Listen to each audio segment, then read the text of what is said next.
get up and go give two people a hug. Please, now, immediately.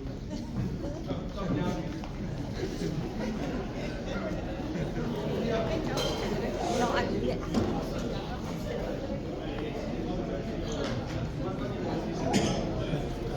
I'll give you another hug. Oh, okay.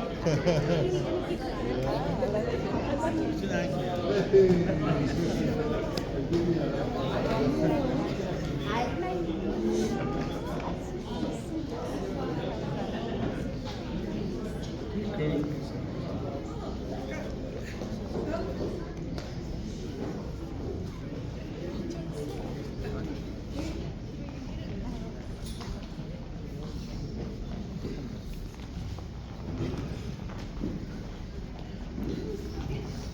You just need a little bit of motivation. Come on, family. 10 seconds. 10 seconds. There's no more time left to live in this world miserable. The time that we're living in, we should love our brothers and sisters. If you're married, don't love another man's wife. You understand what I'm saying? Ek voel 'n bietjie hard. Testing. Is that better? Cool. First, I want to say happy birthday, Dirk.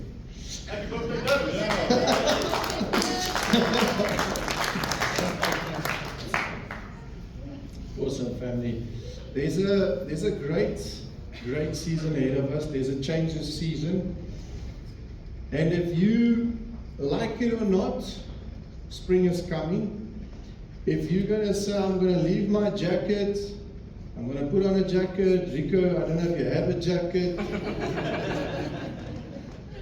You can choose if you're going to leave your jacket on, but summer's coming. You can choose to keep on your jacket throughout the whole summer. That's your choice. But there's a change in season, and I want to encourage you to move with the Holy Spirit. The Bible says to stay in tune and in step with the Holy Spirit. It says, be planted with the living waters. Be planted with living waters. Did you see where there's water running? I live opposite a flame, and there's always water running. The trees are always green, but the rest is dead white. There's nothing. It's just dead. Stay with the living waters. Amen. Amen. So I'm going to teach you out of 2 Corinthians 11. This church, all the visitors and friends that came along for today, we preach verse by verse through the Bible, teaching. There are other times we teach other things as well, but we try to teach verse by verse, word by word, in context, to teach the people the word, and also to teach you how to study the word. Because we cannot be fooled.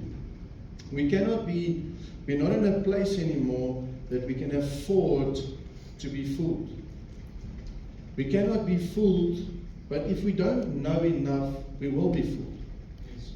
If we don't know enough of a subject of God, we will be fooled.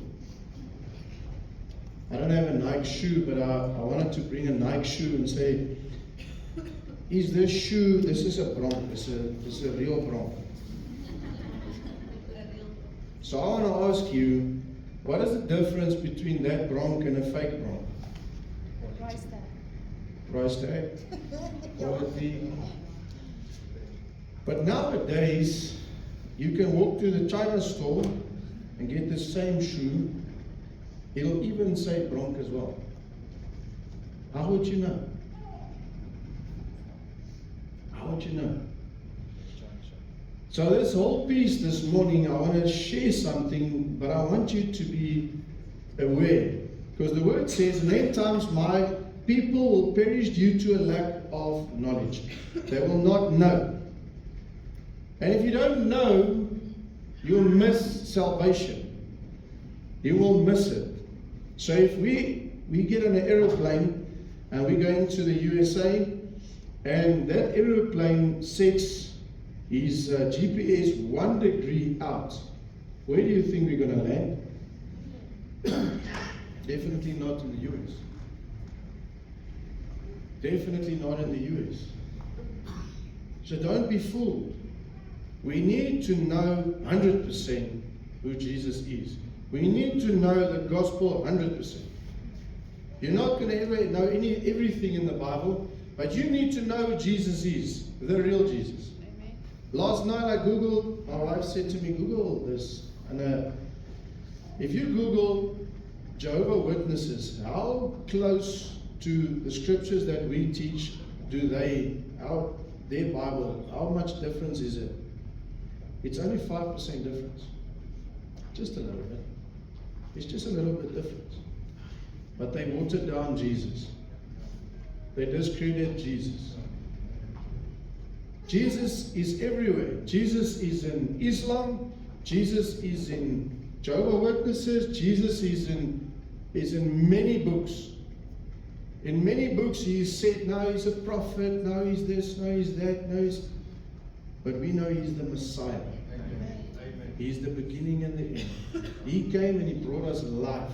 He chose to limit his whole God being to a man to come to earth, to walk on this earth, be reliant on the Holy Spirit, and he was obedient up until the cross.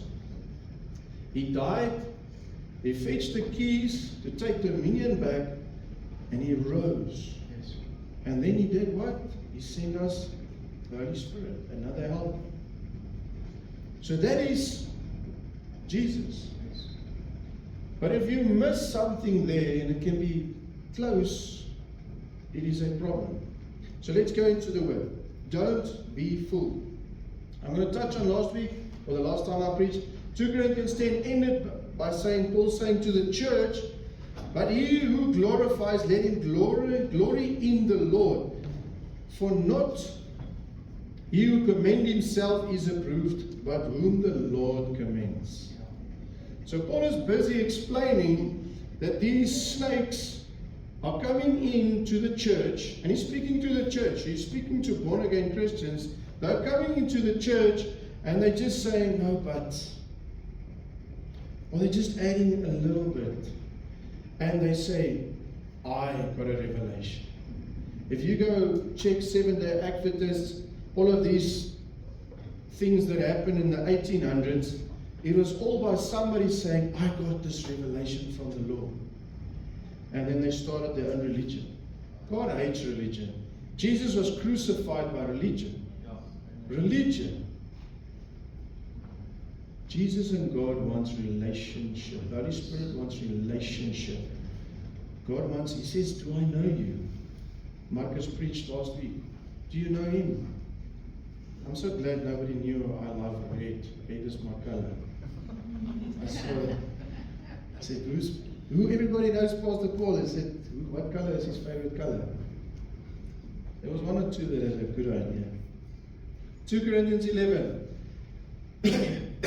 Oh, that you would bear with me in a little folly, and indeed do bear with me. Now, Paul seems, he doesn't like, and he says, don't boast in yourself. To this point of the previous verse, don't boast in yourself. The Lord gets glorified. He will commend you. He will give you your glory, whatever you need. He will tap on you and say, well done, good and faithful servant. That's his role. But you don't take his glory. No man should take his glory. No man should say, I am above. You are not above. Paul doesn't walk around and say, I am the great Paul. I have planted these many churches, and I am an apostle, and I am this. That's not what Paul does. He's never done that. But this church has started to point fingers at him and say, and there's people that have better speech and better ways starting to say, who's Paul?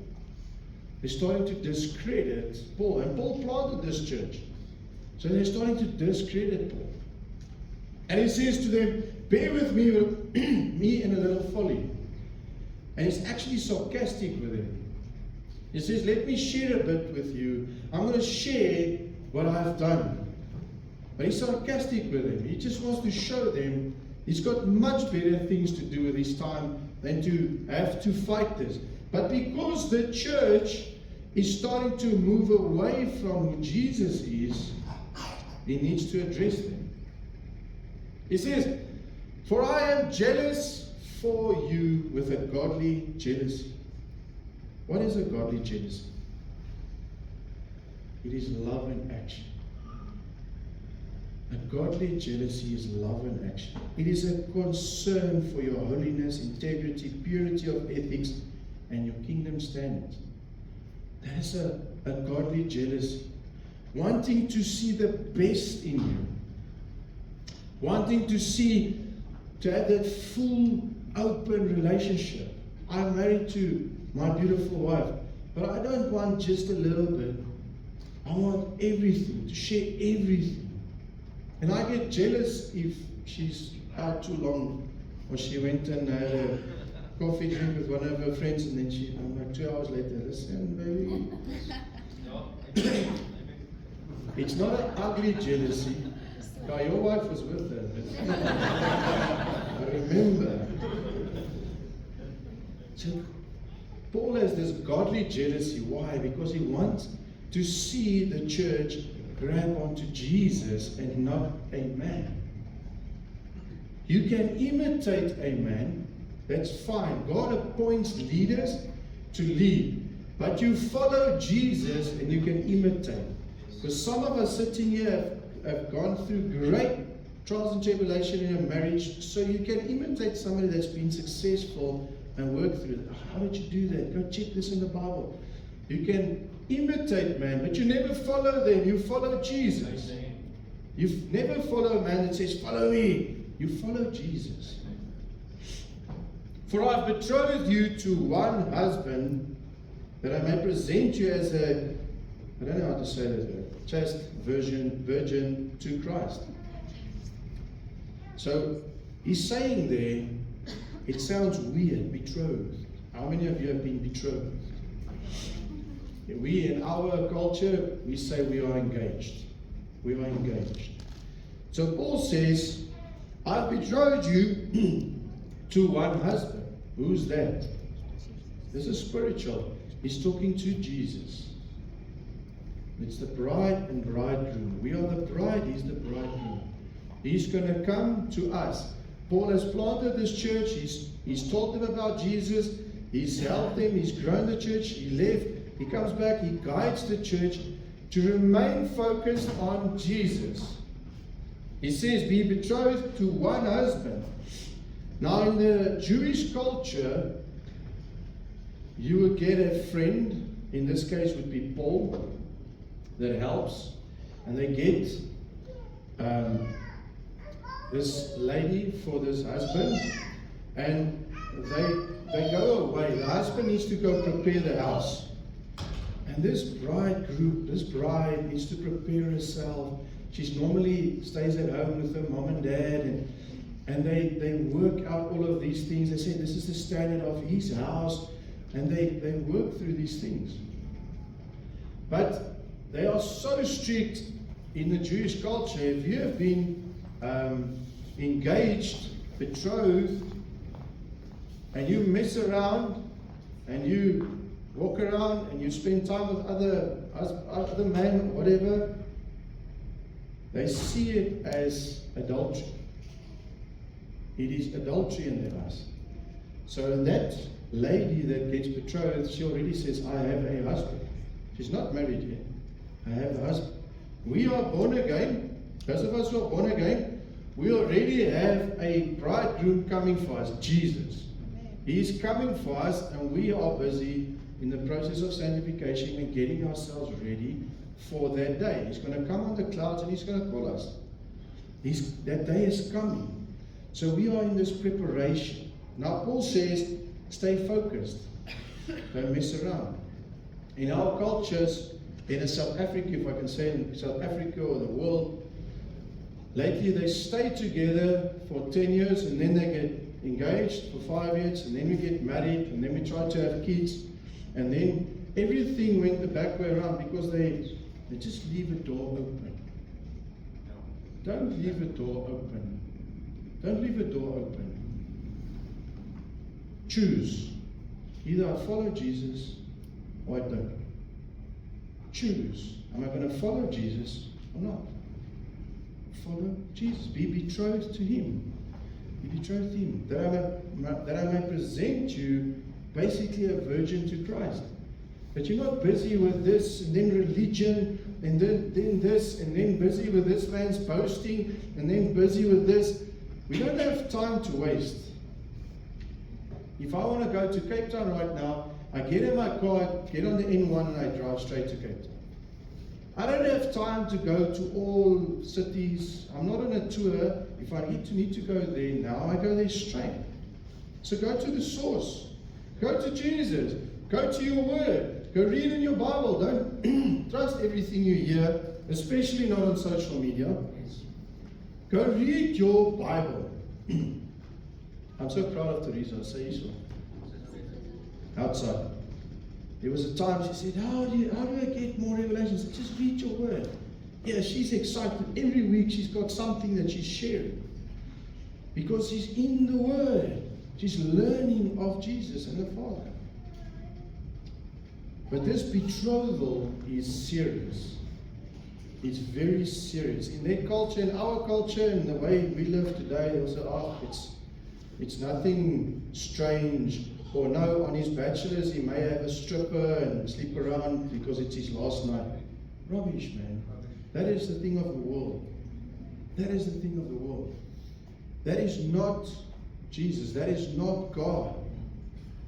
That is not being focused. That's being listening to the enemy, just deviating from the truth. Then Paul says, but I fear lest somehow, as the serpent deceived Eve by the craftiness, so your minds will be corrupted from the simplicity that is in Christ. It's easy to believe something to be a lie if it is a lie. It is easy. It is easy to say, this is red. No? It's not. It's a lie. But if I say to you, this is grayish, bluish, it becomes more difficult. Because it's half true, half not. Okay? And that's how the enemy works. And that's why he says here that the serpent deceived Eve. Eve got a twisted truth. She didn't get a lie. She got, are you really going to die? Do you really think God is going to let you die? She's like, She knows God loves her. So why would he let her die? And she died. There was a separation. There was a spiritual. So there's not everything that we do not understand everything.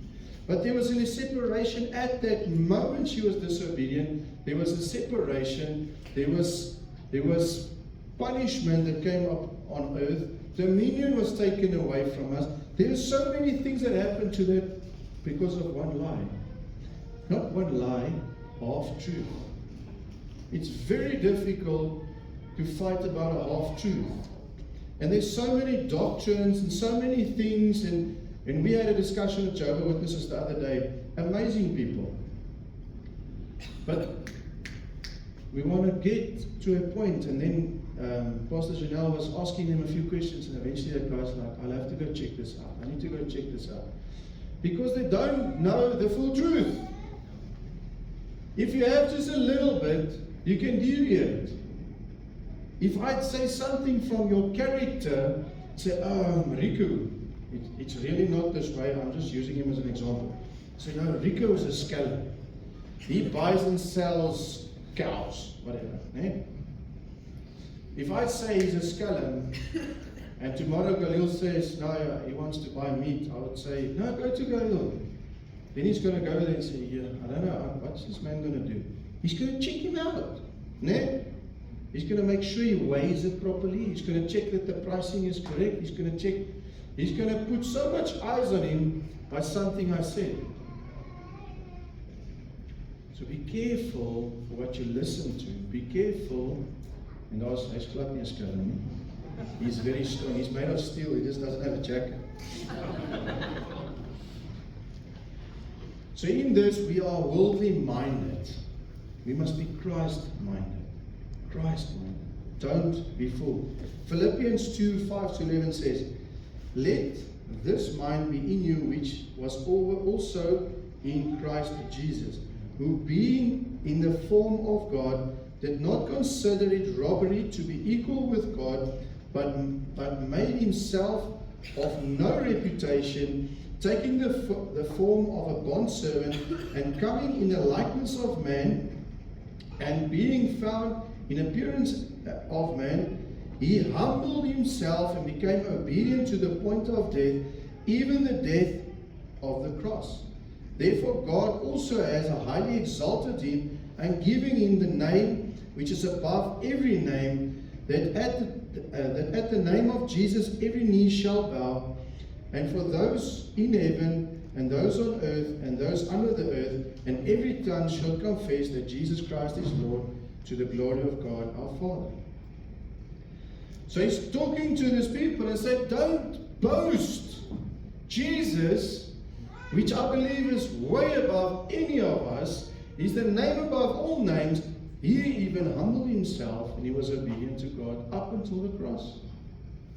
So who am I to not do that? So he's pointing a finger at these guys and saying, who do you think you are? Why are you trying to deviate the gospel? Why are you trying to deviate what the Lord has built here? Verse 4. For if he comes to preach another Jesus, whom we have not preached. So he's preaching a Jesus with a little bit of a, Jesus didn't die on this date. Jesus didn't rise.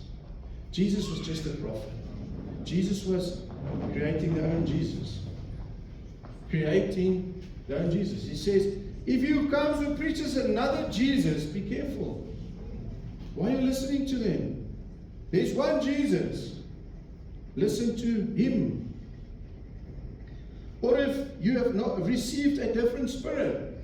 So they're doing two things here. It's a second thing. They're preaching a different spirit. There are many spirits. There's a spirit of religion as well. There are so many things that people can get busy with that can close them off. For which we have not received a different gospel. Gospel is good news. We received a little bit of this. No, it wasn't Jesus. It was Joseph and Mary that bore Jesus, and then they start changing the story, moving away from the gospel, the good news, which we have not accepted, that you may well put up with it! Exclamation mark. So why are you keeping up with this? We have told you the truth. We have taught you the truth. You can go reference it in the Old Testament. You can go check it. It was sincere. Now these other speakers come, which has a better speech. They look better. They look presentable. And maybe they're powerful. Maybe they're very good, motivational speakers.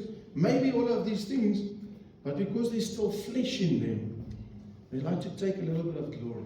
Like to take a little bit and move it. Galatians 1:8-9 says, but even if we or an angel from heaven preach any other gospel to you than the one we have preached to you, let him be accursed. As we have said before, so now I say again, if anyone preaches any other gospel to you than what we have received, let them be accursed. But listen to the first part of that.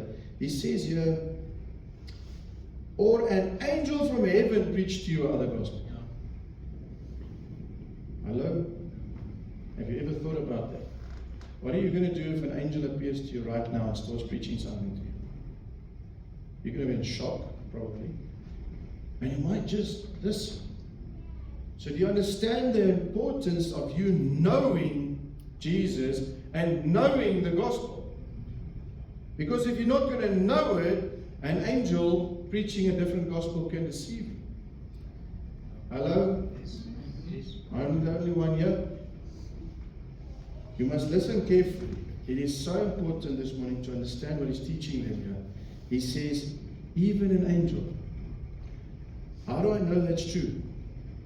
Because what is Satan? What is Lucifer? angel. And what did he make himself?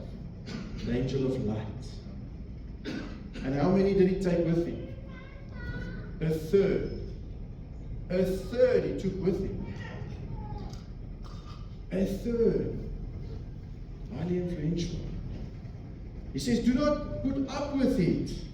Verse 5, for I consider that I am not at all inferior to the most eminent apostles. Again, he's like, I'm not going to stand back to anything, because now you're not attacking just my credentials. You are attacking the gospel. You are attacking Jesus Christ. You are attacking him directly. You're on wrong standing.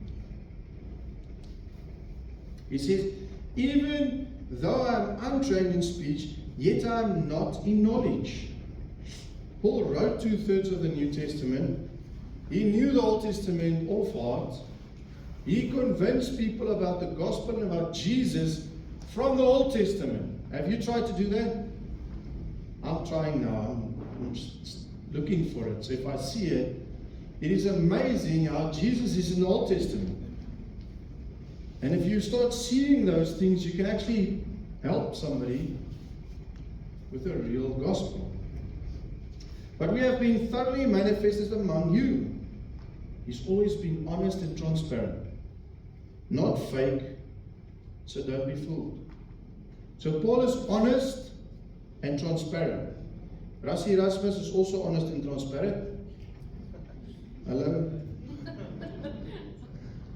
He just used foul language. But Paul has always been straightforward, transparent. Sometimes some of us need to stand up and say, it doesn't have to be ugly, but transparency is important. Honesty is important. You can't complain about it if you're not being honest. So that honesty is important. Verse 7, did I commit sin in humbling myself that you may be exalted? Because I preached the gospel of God to you free of charge. Paul didn't ask the Corinthians church nothing. Okay, he made his own tents. He went on his own. Why? And it's not a revelation, it's my personal opinion. The Corinthians church is in the hub of economics. Right? There's a lot of in and out of money, so money flows easily. There's a lot of money. It's a rich country, it was a rich area at the time. Money wasn't a problem.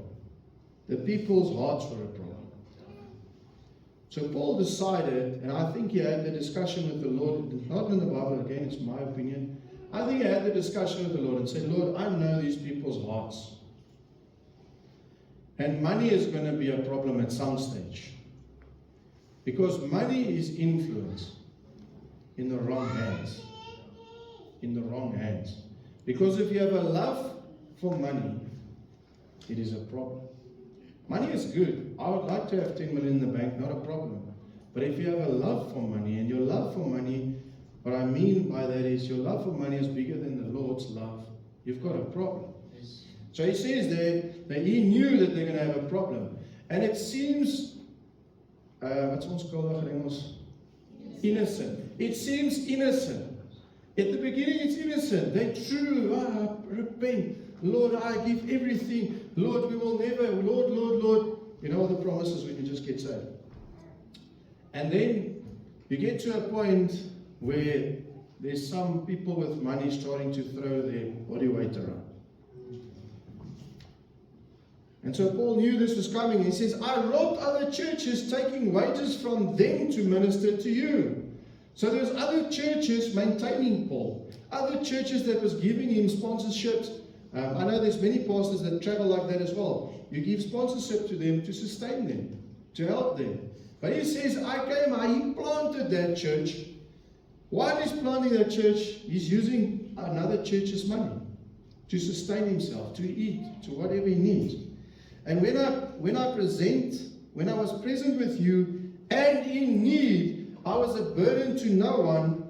For what I lacked, the brethren who came from Macedonia supplied. How scary is that? He says, I was even in need. Shame on you. He says, I was even in need, I didn't even tell you, because I know your arrogant hearts. He's like, you are so stuck on money. You're so stuck on this. And I was in need, and I didn't tell you. Because that's a signal of starting to look at yourself. I'm just looking after myself. I'm just looking after myself. That's not the real church. The real church is there will be love for one another. They will share amongst one another. That's the real church. And in everything I kept myself from being burdensome to you, and also I will keep myself. He says to them, I'm not doing this to prove you something. I will still not take a cent from this church.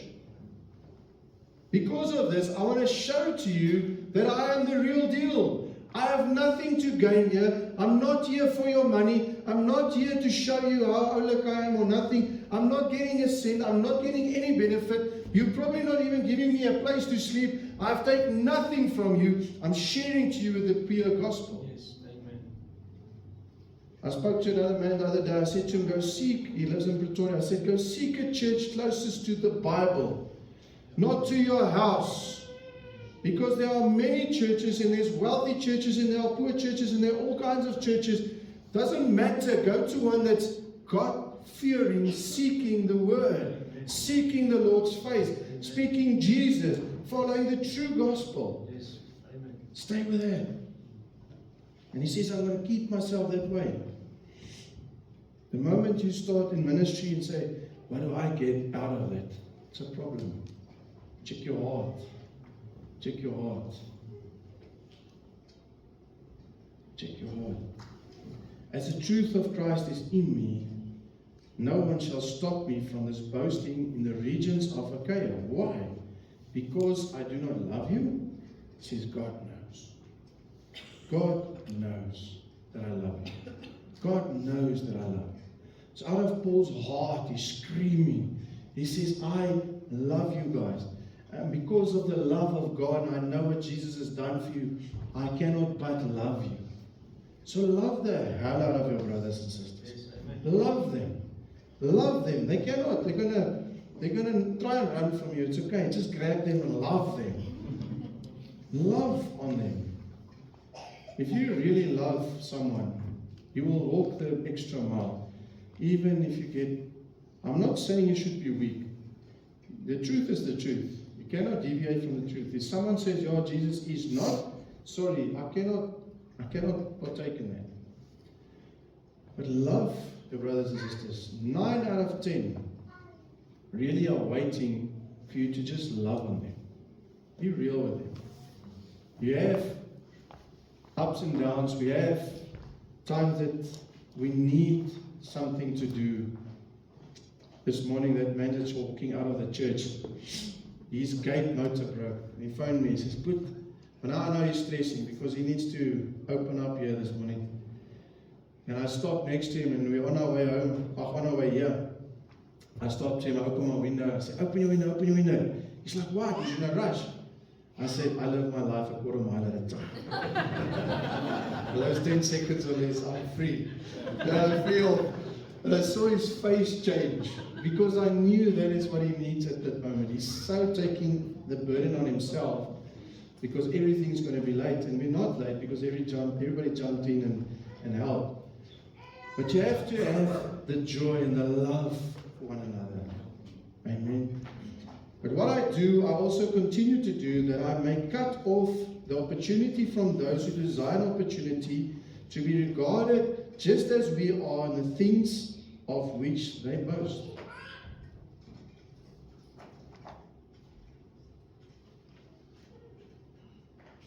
So just here, I want to ask you, and it's not in the scripture, it's just something the Lord put on my heart, is who is your Jesus? Because I think one of the biggest risks and concerns for the modern day church is that every man has his own Jesus. Hello? What I mean by that. No, God knows my heart. I can do this because the Lord will this. I can do this. Oh no, God won't. He won't punish me. I can do this because Jesus X, Y, and Z. Just a little bit off the truth. Just a little bit off the truth. Do you know what that is? That's idolatry. That is creating your own Jesus. We cannot go and say it is fine to live in sin because God understands my heart. Nonsense. God has grace for you. But because of grace, I should not live that way anymore. Because of grace, He's going to make a way for me out of my situation. Some things take time. I do know that. But don't create our own God. The Bible says in the end times, people will become lovers of themselves. What does that mean? I'm going to love myself so much that I'm going to say, no, Jesus, oh no, He will never do that. If you read the Old Testament, the earth opened and took a few people with. He's still a righteous God. He's still a God of honor. He's still a God that is yes is yes and His no is no. It's the same God.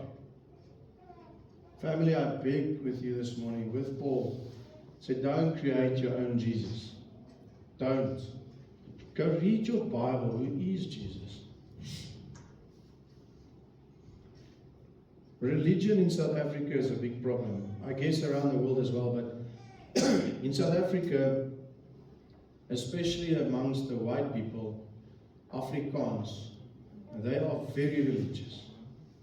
They will talk tonight and they will do whatever and they will swear and they will use the Lord's name in vain and they will be crooked. And if you ask them, who do you believe in? What are you? No, I'm a Christian.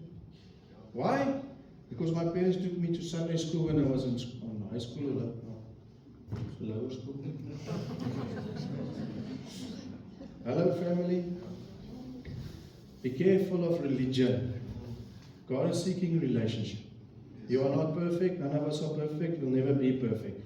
But we are going to grow closer to the standard of the kingdom and knowing Him. And if you start knowing Him more, you're going to see how much He loves you. How much He loves you. How much He desires to have that relationship and intimacy with you. He desires that with everything. So when you are full of nonsense, just bend over and pour it out. Leave it at the feet of the Lord. Let the Holy Spirit do the work in you. Do not create your own Jesus. Verse 13. For such are false prophets, deceitful workers, transforming themselves into apostles of Christ. They are calling themselves apostles. They are just rising themselves. And no wonder, for Satan himself transformed himself into an angel of light. There you go. If Satan can do it, other angels can do it too. Me, as a pastor, I'm always careful of this because I can do it too. I can stand here and start steering you guys into a direction where you honor me. And it happens. That's how cults start. That's why I say you must never follow a man. You follow Jesus. You can imitate a man there's fruit in his life, it's just in the Bible. But you follow Jesus. Don't be Israel. Israel did not want a relationship with God, so Moses had to go up the mountain. I am not Moses. I am not Moses. I'm merely teaching, equipping the leaders and the saints to do the work of the ministry. But your role, your starting point is having that relationship with Jesus. That is the importance. Therefore, it is no great thing if these ministers are also transformed themselves into ministers of righteousness. Those end will be according to their works. That's exactly how they will end. That is exactly how they will end. Herman sê vir my sagte musiek gee asseblief. So this morning, it is a short sermon. I normally preach till 11:11.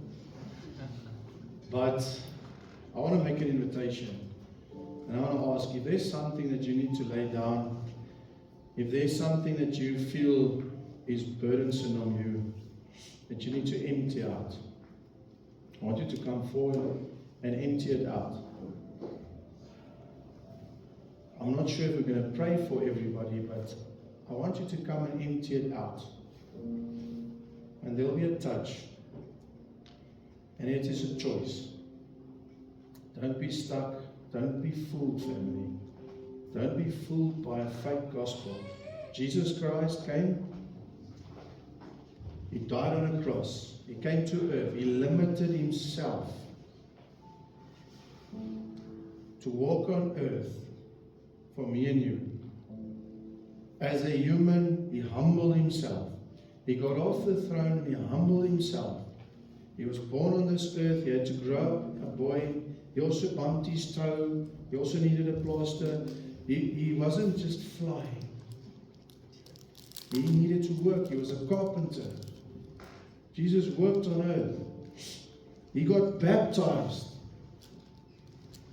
And then the Holy Spirit came upon him. And then he went to the wilderness. And he was there 40 days where the enemy fought him. And the enemy tried to deceive him. And Satan even gave him scripture. He quoted scripture to him. Half-truths. Plucked out a verse and said, yeah, but Jesus, you can do this. He said, I will not live by bread alone. That's Jesus. That's the real Jesus. That's the real gospel. And he came back. He walked with 12 disciples. He walked with many disciples, trained many people, but there was 12 close. And he had to walk all the way to the cross. But before he went to the cross, he went to the whipping post. And he took lashes. He took lashes for me and you. So many lashes that by their standard he's not supposed to survive that. And he walked to the cross. He was crucified. He was put in a tomb that was sealed off. And he was gone for 3 days. He says, I'm back. I'm back. He needed to go sort out something with Satan. He went to take the keys, the dominion. He went back, went to his father, and then he appeared to the men and women. I think he appeared to the women first. He appeared to many people, 500 plus people, in the 40 days or whatever that he was here after resurrection. And that's the true power. That's the true love. And he would do that for me and you, giving us an example to follow. So you don't need to follow a man. You can follow the example of Jesus Christ, his human example on earth. Because he also received the Holy Spirit. The Holy Spirit came upon him. If you are born again, you receive the Holy Spirit and walk in power. Jesus says you will go and you'll do greater things than I do. So don't limit God. Don't limit Jesus. Don't limit the Holy Spirit. But what people have said, what religion are saying today, don't limit Him. Don't limit Him. So Paul is encouraging us here to live fully for the kingdom. He says, don't be fooled. Don't be fooled. Open your Bible and read it. Open your Bible and seek the Lord. Seek Him. There's a difference in seeking and just reading. I can just read a book and it's cool. But if I seek Him in those verses, I seek Him every day, there will be greatness. You will move in excitement, in joy, in fulfillment.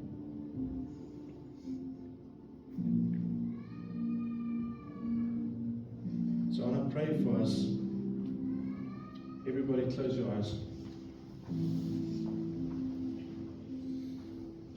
If you are here and you know that you need Jesus Christ, the real Jesus Christ, the real deal, the real gospel, and you want to give your life to Him, I want you to raise your hand.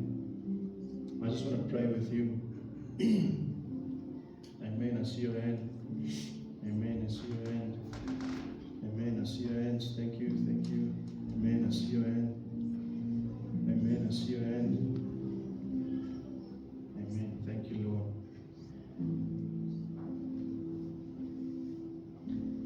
Now the Bible says, keep your eyes closed. The Bible says you can be born again. The only way to be born again is to believe in your heart and confess with your mouth that Jesus Christ is Lord and Savior. So we're going to pray now, and you can pray along, and I want the whole church to pray along. To pray along. But your words mean little. It is what is in your heart. You need to believe in your heart. Believe in your heart.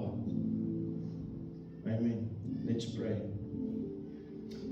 Jesus, I come to you, as a sinner, and I ask your forgiveness. I choose today, in my heart, my whole being, to follow you. Jesus, I believe you died on the cross for me. You rose on the third day so I can have life today, tomorrow, and forevermore. And I love you back. Father, help me. Give me the grace. Give me the strength. Give me the boldness to run in your kingdom. In Jesus' name. Amen. Amen. Woo!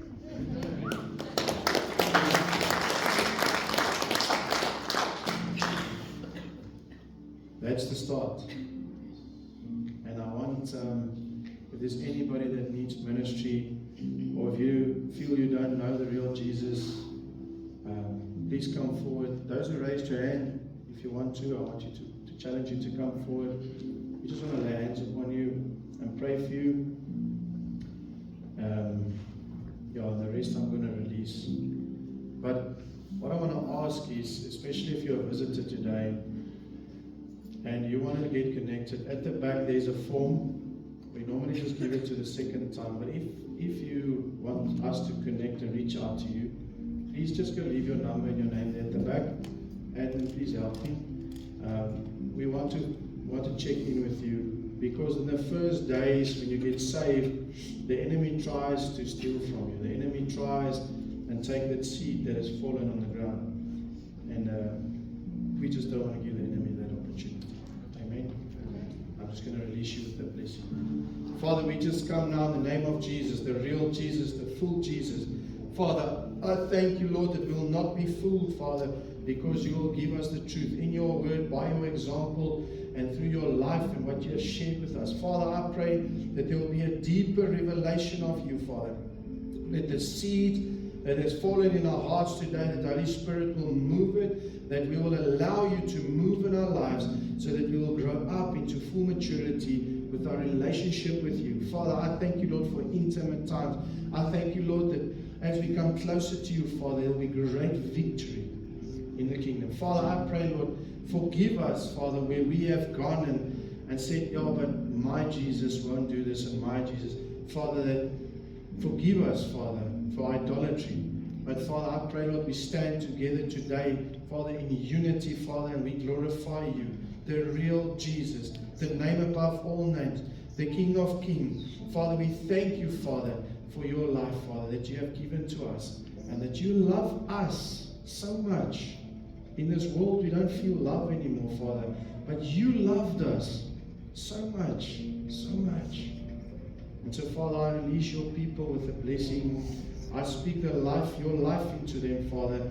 As they go out, Father, let them make disciples, Father, of all nations, Father. Father, you send the people, Father, we love them. Father, we just want to bless you, Father. This week, Father, may our lives glorify you. In Jesus' mighty name. Amen. Amen.